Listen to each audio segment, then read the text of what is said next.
Hello and welcome to Crandall's Reptiles. Today we're going to be showing you some blue-tongued skinks and talking about a couple of the issues that we had when we had rescues come in. Stick around. So this is our blue-tongued skink, northern blue-tongued skink, Twix. She came to us from a friend who runs a reptile rescue. We got her a while back. She's a healthy girl and she's a big eater. So you can see she's chunky, very chunky. She's got a nice thick tail. One of the things to check for when you're buying one or rescuing one is toenails. Have they lost any toenails in the shed? Anything like that. Check the eyes to make sure the eyes are nice and clear. The tongue is alert and flicking, which she does a great job with. And she's just all around a great pet. I would recommend blue-tongued skinks to a lot of people, of course, once they've done their proper research. They're not too fast, they're not too small, so you're not going to hurt them, and they're just really interactive. Plus, they're omnivores, so you could feed them anything from dog food to chicken. They love snails, that's why they have these big jaws. They crush snails in the wild. You give them greens, fruit occasionally, but not too often, and they just kind of do this. She's a good example of what a healthy blue-tongued skink would look like. And again, she's a northern blue-tongued skink. So she comes from Australia. The second one we're going to show you here is also a blue-tongued skink, but you're going to see quite a few differences.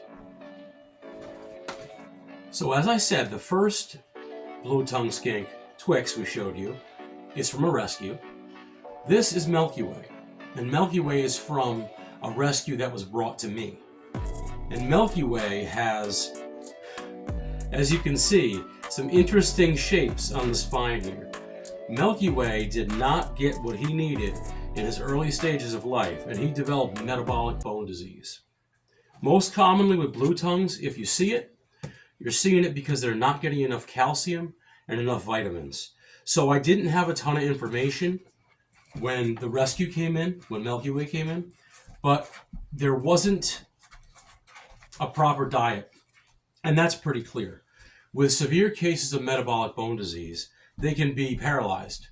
They can have a lot of difficulty walking or using their limbs. You can see here the Milky Way moves fine, just happens to have a little bit of a, I guess I got left in the road and got run over kind of vibe to his back. So you don't want to see this. And although he's happy and he's healthy now, you'd never want to let your reptile get into this kind of situation. So you have to make sure they're getting the right diet. And I would advise you, there's numerous resources that you could find the proper diet for blue-tongued skinks. It's not hard. Like I said, they're omnivores. So they really do eat a variety of things. And wet dog food is a good staple, as long as you're making sure they're getting the calcium they need. And now that we have him on what he's supposed to be eating, he's thriving. He's doing well, and he doesn't seem to be slowed down, as you can see. So the proper care and husbandry is so important, guys. It's so important when you get these animals. Because if you give them what they need, they're hardy. Blue tongues are hardy. Give them what they need, they're going to have a nice long life with you. But something like this happens, and it's a shame to see, you know? Right. This here is a rescue that we received today. And this is an Indonesian blue-tongued skink. They're similar in shape, but they are different in some ways. They need a lot more humidity than the northerns do. Northerns are fine at 50%, but the Indonesians, they need 70, 75 plus. This Indonesian was not getting the humidity that he needed, and he was having stuck shed problems. So the person that rehomed him to us, that brought him to the rescue, thought they were going to be able to help him out. And they tried to remove the stuck shed themselves. And you can see here what happens if you try to get too aggressive with stuck shed. He's got, multiple areas where he's bleeding. He has scales that were healthy that are gone. It's kind of a bad situation.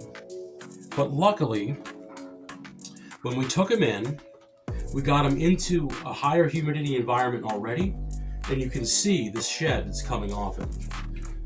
So where he's just peeling right now, he's going to be fine. We're going to take care of him. But this is a good case of what not to do. And as you can see, I mean, the shed's just coming off. It's just coming off. I'll leave the rest of it to him as he's rubbing on the things in his enclosure. But it's important to remember, even with hardy animals like blue tongues, that you research their requirements, the food requirements, the humidity, lighting, and temperature. All these things are more than accessible to us now. And we have to make sure we're prepared before we bring something in like this. Because you don't want to see a pet that amazed you when you saw it, that you thought was so cool. You don't want to see a pet come into this kind of situation. So we're going to keep him here at the rescue. We're going to nurse him back to health. We're going to get him all cleaned up. We'll get antibiotics on his wounds. And then I think he's going to be fine because he's got a lot of spirit. I hope the things that I showed you today, what to look for, certainly what to avoid, I hope those things were helpful. And I just wanted to bring Twix out again, show you what a healthy blue tongue looks like, what an amazing animal she really is, and how much fun she is to have around.